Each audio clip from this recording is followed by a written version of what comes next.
আরে আমার বন্ডে আমার, মেয়েদের একটা রোগ আছে, ছেলেদের হয় না, সেটা হলো প্রসব যন্ত্রণা। এখানে যতগুলি মেয়ে আছে, আল্লাহ প্রত্যেকটা মেয়েকে প্রসব যন্ত্রণা দান করুক, আল্লাহুম্মা আমিন।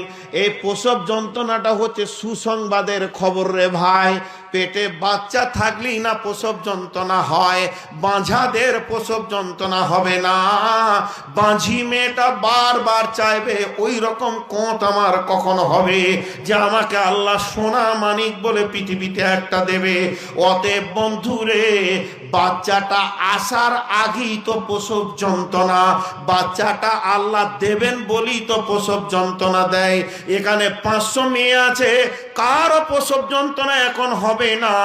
যে মেয়েটি মা হবে ওরই প্রসব যন্ত্রণা উঠবে, ব্যথা উঠবে, পেন উঠবে। আর পেন উঠেছে মানে কিছুক্ষণের মধ্যে ও মা হয়ে যাবে, আর ওর পায়ের তলায় বাচ্চাটার জান্নাত হবে, কত বড় নিয়ামত পাবে। তো আমার আল্লাহ বলছেন, যখন কোনো সংসারে আমি অভাব ভরে দিই, ওই লোকটার মুখ মানে তাকিয়ে দেখি যে ধৈর্য ধরতে পারছে নাকি। একে প্রসব যন্ত্রণা দিয়েছি, যদি কেউ সবরের সঙ্গে ওই যন্ত্রণা অভাবটাকে ধরে নিতে পারে মুখ না খুলে, তো আমার আল্লাহ বলছে আমি বরকতের ডালি নিয়ে পেছনেই দাঁড়িয়ে আছে।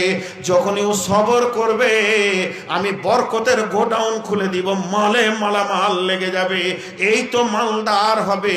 প্রত্যেকটি মালদারকে জিজ্ঞেস করেন যারা কোটিপতি আছে, বলবে আমি বাল্য অবস্থায় রাখাল ছিলাম, আমার কাপড় ছিল না, জামা ছিল না, প্যান্ট ছিল না। আল্লাহ তাবারাক ওয়া তাআলা মালদারকে মাল দেওয়ার আগে তাকে প্রসব যন্ত্রণা দেয়। অতএব বন্ধুরে, অভাব হলে যেন আল্লাহর বিরুদ্ধে কোনো কথা না বলা হয়। মসজিদে উবুর হয়ে পড়ে পড়ে আল্লাহর গোডাউন থেকে মাল যেন চেয়ে নেওয়া হয়। 2টা পরীক্ষা হলো, 5টা পরীক্ষা আছে। একটা হলো ভয়, একটা হলো অভাব। ওয়ানাকসিম মিনাল আমওয়াল, মালকে আল্লাহ নষ্ট করে দিয়ে পরীক্ষা করবে। মাঠে 3 মণ ধানকে ছড়িয়েছে, তাকে কেটেছে, মেরেছে, জমা করেছে, 300 কুইন্টাল হয়েছে। সুন্দর করে ধান বাঁধা আছে, বন্যাতে ভাসিয়ে নিয়ে চলে গেল, নষ্ট হয়ে গেল, হাহুতাশ করে কাঁদছে। আল্লাহ বলছে তুই কি এনেছিলি যেদিন এসছিলি? বলে না আনি নাই। যেদিন যাবি কি নিয়ে যাবি? বলে না নিয়ে যাবো না। তাহলে মালটা কোথা পেলে?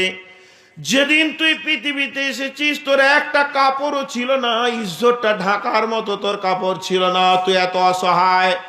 আজকে নূর মোহাম্মদ তোকে আমি 20 কোটি টাকার মালিক করেছি, 50 কোটি টাকার মালিক করেছি, 2 লাখ টাকার মালিক করেছে।